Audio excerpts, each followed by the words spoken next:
morning and thank you for joining us right here on Luntha Region. It's time for press review, and in today's program you're with me, Jacqueline Saidi, and my colleague Charity Shilanga. Remember, in this program we'll look at some of the stories appearing in the publications of the nation, which are the Daily Times and the Nation. So to begin with the Daily Times, at the front page, government in Maltese headache. And the story has two subheadlines. Contractor clings to system for 6 years, and state commences legal proceedings. Part of the story, Malawi is still struggling to take over management of the Malawi Transport Information System, notice as 6 years down the line, South Africa-based firms that operate the system are refusing to hand it over to government. Northeast Savers handle all essential services of the Department of Road Traffic and Safety Services and have been ran by South Africa-based companies, Motor Vehicle Spares and Accessories, Movisa and Frisha Consulting. Alright, the front page of the Nation newspaper, Bishop says leadership vacuum source of problems. And partly the story leads, Mangoji Catholic Diocese Bishop Montfort Stimmer says most of the economic and other problems facing Malawians are due to lack of leadership. Speaking during the 22nd Convocation of the Catholic University of Malawi, Unima in Chilazulu on Saturday, he said Malawi is endowed with resources and experts in water, land and entrepreneurship who produce brilliant ideas for the economic development of the country, but the implementation of the ideas remain a challenge. Representing the Chancellor of the University, Stimmer observed that Malawi has been holding various conferences on how to turn around the country's economy, but noted that the situation continues to worsen. He said Malawi indeed becomes a conferencing nation, a nation where ideas have no performative power, a nation that never graduates. Still on the front page of the Daily Times, Post Office to cut 106 jobs. The Malawi Post Corporation has said 106 employees have been earmarked for retrenchment as the company is going through a rate seizing process. The corporation has 693 employees, and the corporation spokesperson Aida Kolimpo said as part of the retrenchment activity, employees are entitled to 3-month notice of pay as per their employment contract. And she said that the employees are also entitled to severance pay, which will be calculated based on the corporation's conditions. Still on the front page of the Nation newspaper, health sector donors back. Ministry partially recovers stolen funds and fined sham others in 3 billion kwacha arrears. And partly the story leads, donors who pour resources into the health sector joint fund have resumed funding, but have found some beneficiary institutions such as Christian Health Association of Malawi CHAM facing arrears in excess of 3 billion kwacha. The donors suspended their funding following liberations earlier this year that the Ministry of Health lost about 375 million kwacha to electronic fraud perpetrated at the hands of a foreign agent who operated the basket. The fraudsters allegedly had emails of some officials running the fund and an agent identified as DT Global International. Moving on to the third page, ADMAC selling the not-for-sale maize. Part of the story, state-owned grain trader, the Agricultural Development and Marketing Corporation, ADMAC, is selling Malawians maize labeled not for sale, a development that is creating confusion among buyers as to whether they should be paying for it or not. Principal Secretary for Agriculture, Dixie Kampani, another PS for Agriculture, Medrina Morozabanda, and ADMAC Chief Executive Officer Dan Magada confirmed the development when they appeared before members of the Parliamentary Government Assurances Committee last week. The officials were responding to queries from Luntha City South Legislator Noah Lipipa and Mulanje West Lomega Yusuf Ntenda. Alright, our minor project see Kasialata potential at 18 trillion kwacha. In part 3, the story leads, developer of Kasialata mine in Nilumbeso Rainitus has projected the mine to generate a whopping 16 billion United States dollars, about 8 trillion kwacha. revenue for an initial life of mine a loan of 25 years. Pre-feasibility results PFS released on September 28th show that the mine is positioned to become the world's largest lateral producer at 222 kiloton per annum for an initial 25 years, but also potentially one of the world's largest natural gas producers outside of China at 244 kiloton per annum. Government launches public beach tourism facility. Tourism Minister Vera Kamtukure has launched the country's first public beach and integrated tourism facility in Salina district.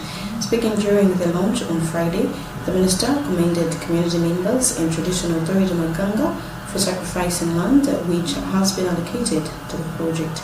Kamtukure called on foreign direct investors to utilize the opportunity, adding that if well utilized, the tourism industry can boost Malawi's economy.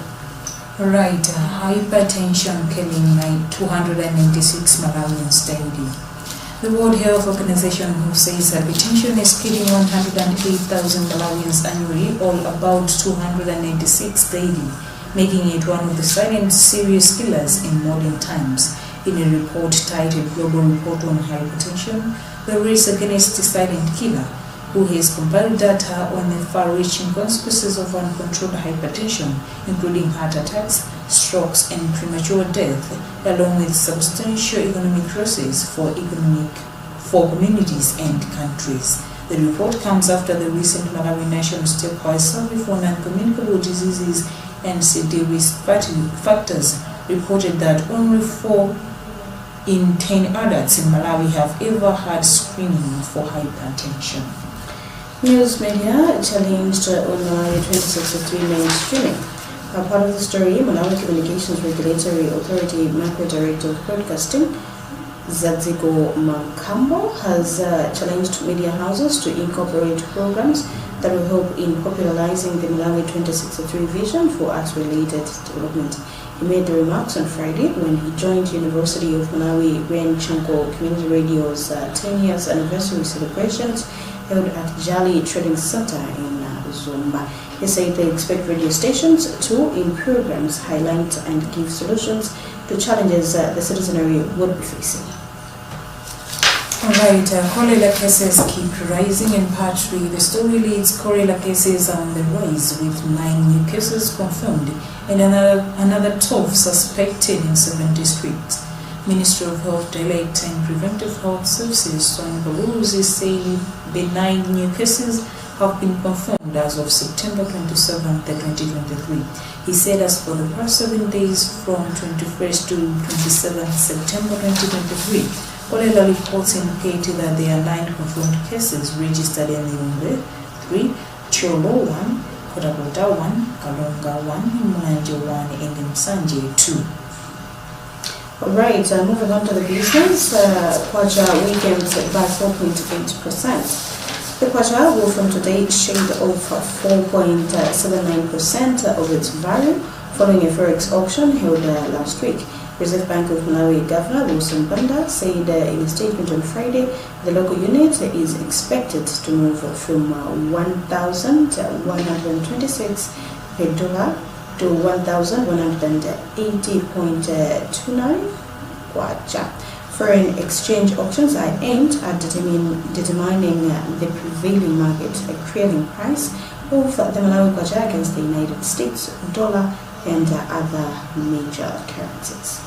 Alright, Village Savings and Loans close to Godichidu and Public. The story says the 3 organizations, namely Concept Cooperative Union Limited, Strategic Impact Advisors, and Nsubuko, have teamed up to offer digital services to village savings and loans VSLs groups in the country.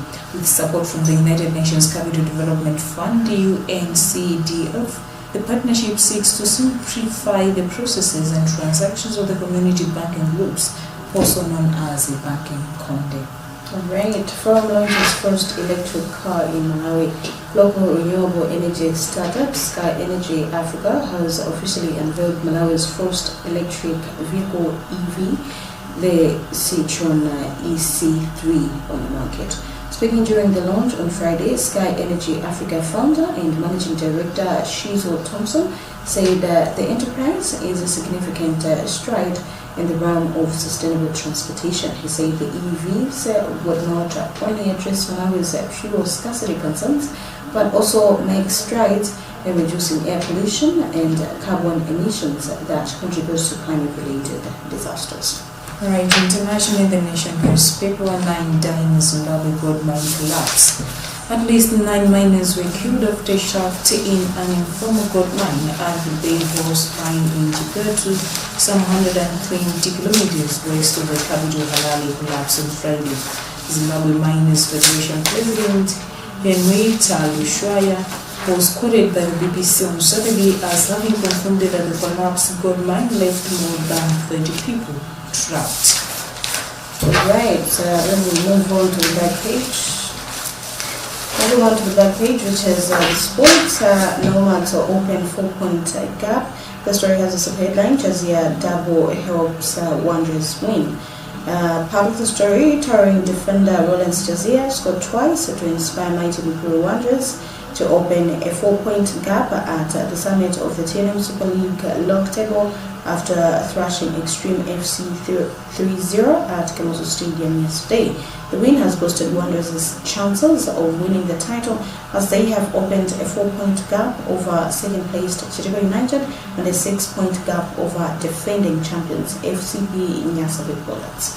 Right, Nomads appeal against ready. Temporary news story says Mighty Mugulu Wanderers have approved a firm disciplinary committee against the determination by the association's competitions committee on their abandoned Airtel Top 8 quarter-final first leg against Silver Strikers on September 23rd at Bingu National Stadium in Murunge. The Nomads have English lawyers Kalagin Kapali and David Kanyenda. Football Association of Malawi Farm General Secretary Alfred Gunda confirmed yesterday.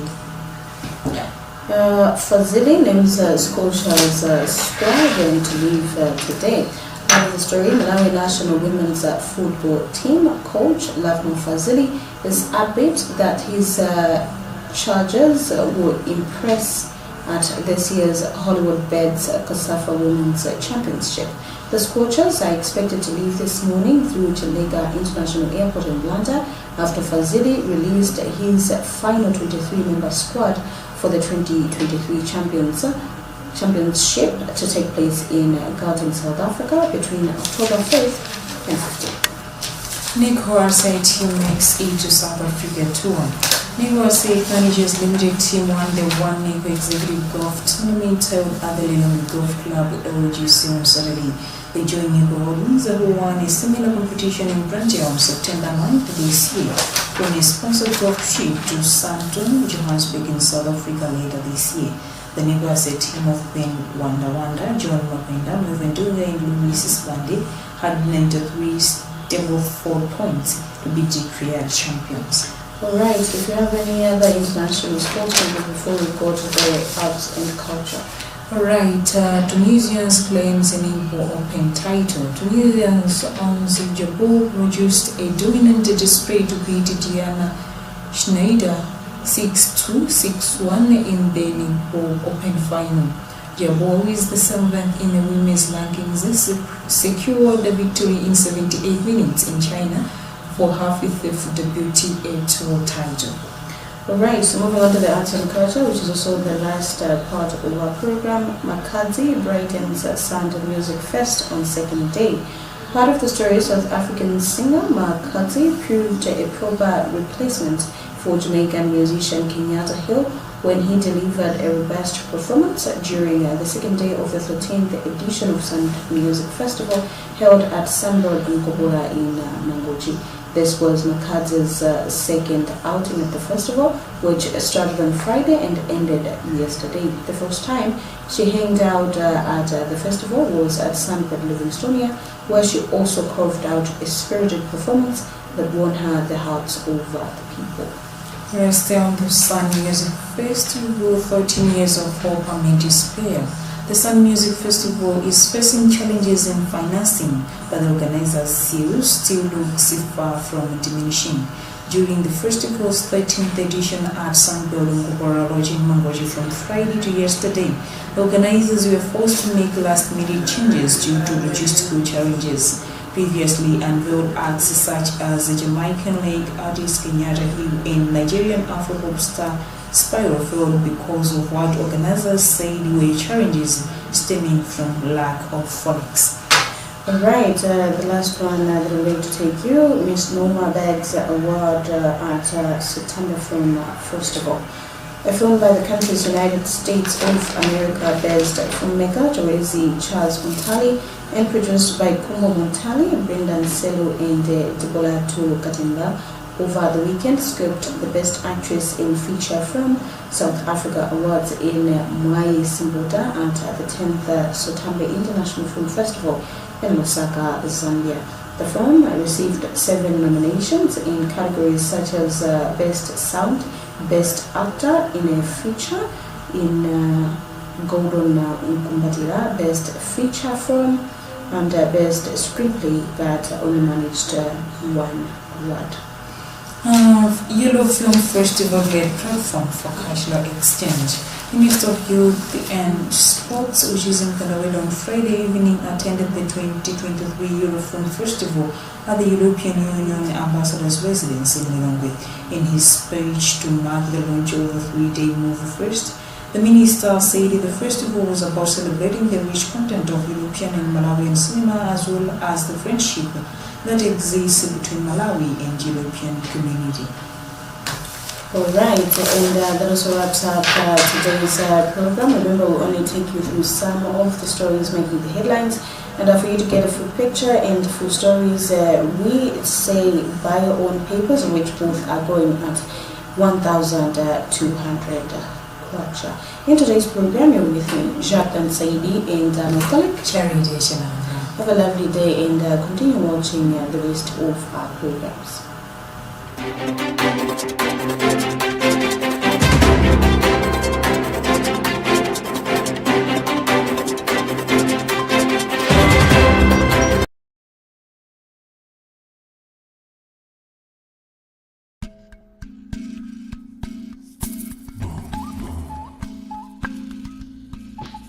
This is the story of how cholera changed